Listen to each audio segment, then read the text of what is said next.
अस्सलाम वालेकुम जी दोस्तों, काफ़ी दफ़ा आपने देखा होगा कि जब आप बर्ड्स अपने या तितर लेके जाते हैं जंगल वगैरह में, वहाँ पर जाकर रखते हैं तो अचानक आपके तितर आवाज़ भी करेंगे और अचानक झंड उठाएंगे। आवाज़ के साथ आवाज़ करने के बाद यकसोदम जो है सो झंड उठा जाते हैं।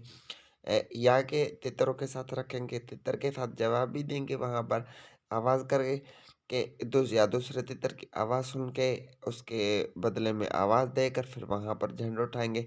तो काफ़ी लोग जो है सो वहाँ पर नए शौकीन जो है परेशान हो जाते हैं कि यार हमारा तितर जो है सो कट गया, दब गया, झंड कर गया, बोदी कर गया, क्योंकि ये सर के बाल उठा रहा है।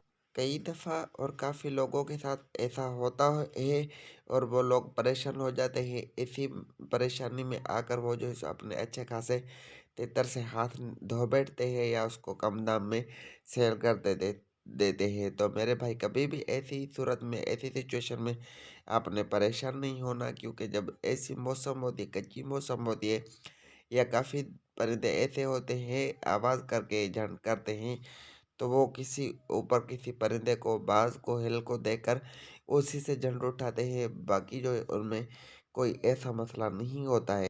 ना तो आपके तितर किसी तितर की मार में होता है, ना ही कोई और मसला होता है जो आप परेशान होकर अपने अच्छे खासे तितर से हाथ धो बैठते हैं। ये आउट सीज़न में, सीज़न ख़त्म होते वक़्त या सीज़न शुरू होते वक़्त काफ़ी लोगों के साथ और काफ़ी चित्रों के साथ ऐसे होता है, पर आपने टेंशन नहीं लेनी, अपना शौक करें, वीडियो अच्छी लगे तो वीडियो को भी लाइक करें। अल्लाह हाफ़िज़।